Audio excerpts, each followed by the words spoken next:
Hi, this is Tracy's Kitchen and Appalachian Adventures. I'm going to talk about reverse discrimination in housing, reverse discrimination of Americans in housing. Now, this is not a racist rant. I'm not a racist person. I'm talking about real. I live in the real world. I know what's going on in the real world. I don't live in a fantasy world. I'm real. I'm talking about what's going on in this nation right now. Okay, this is real. There is reverse discrimination of Americans right now in housing. Now, this is a typical rental application. Now, what it says on here, they want your birth date, social security number, driver's license number. So how is it that illegals can legally fill out this form? They have no social security number. They have no driver's license number, which you have to have a social security number. Okay, they want your current employment. I mean, how can they have a employment history? You know, if you work two days on a project, that's not an employment history. Okay, your salary. How can they get a salary if everything is under the table? Okay. Um, let's see what else.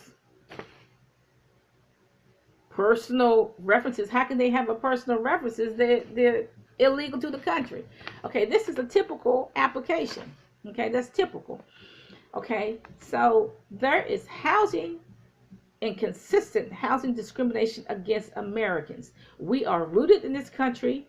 We have a social security number, but they discriminate against Americans to accommodate the Central American illegals.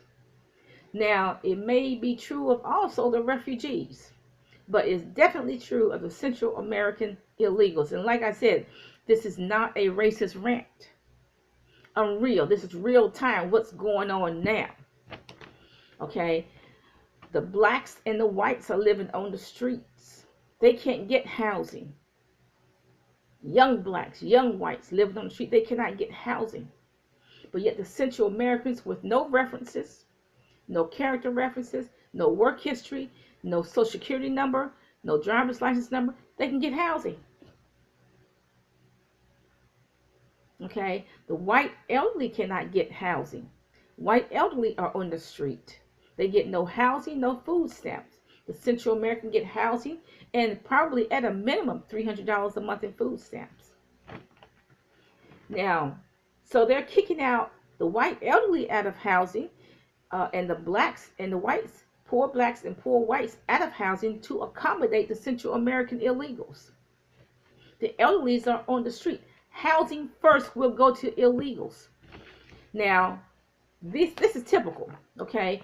And they would tell you day one, we do not take Section 8. Now, what is Section 8? That's where the government pays 80% of the rent. Then how are Central Americans getting on? Because there is another program where the government pays 100% of their rent. So they can legally say we don't take Section 8. They can legally say that we don't take Section 8 because you really have to be an American to take Section 8.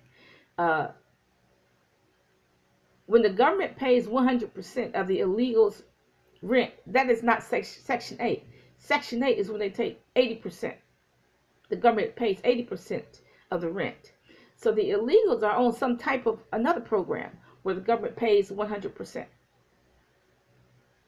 Okay. See, the illegals, they have no social security number. They have no pay stubs. When a black or white person applies, they'll say, well, we can't give you an apartment because you don't have a good credit history. Or you have this glitch in your credit. So they're shut out of housing. 90%. Now, this housing complex is typical of many others. Is occupied 90 to 80%, no, 90% to 95% by illegals, Central American illegals. And most of them are on welfare because they just drop the kids off and go back in. Welfare, government pays 100% of the rent, not 80%, which is in Section 8. They pay 100% of the rent. And I don't know what program that is. but I'm sure it's out there. Okay, so they're not working because the children go right catch the bus, and then they just go back in the house. And of course, they're gonna have 15 people living in that apartment. The government doesn't know about that either. And then if they work, they're going to work under the table, okay, which is unreportable income. They're going to work in the restaurants. The Indians and the Koreans hire them to clean the laundromat. They're going to work in the dry cleaners, and it's all unreportable income. They're not going to report any of it, okay? So this is a shame. I'm sorry, but see, you Americans, all of you need to know. Every American needs to know that they are discriminating against Americans in housing. Reverse discrimination against white people, black people, and the elderly, white or black, and giving that housing to the Central American illegals. Just look around you. The Central American illegals will go pick up their food stamps and they're driving a Mercedes or an extended cab Silverado truck. Okay? Just look around you. Just watch and see. There's something wrong with that picture. So Americans need to be warned. You are going to face discrimination in housing. Have a nice day.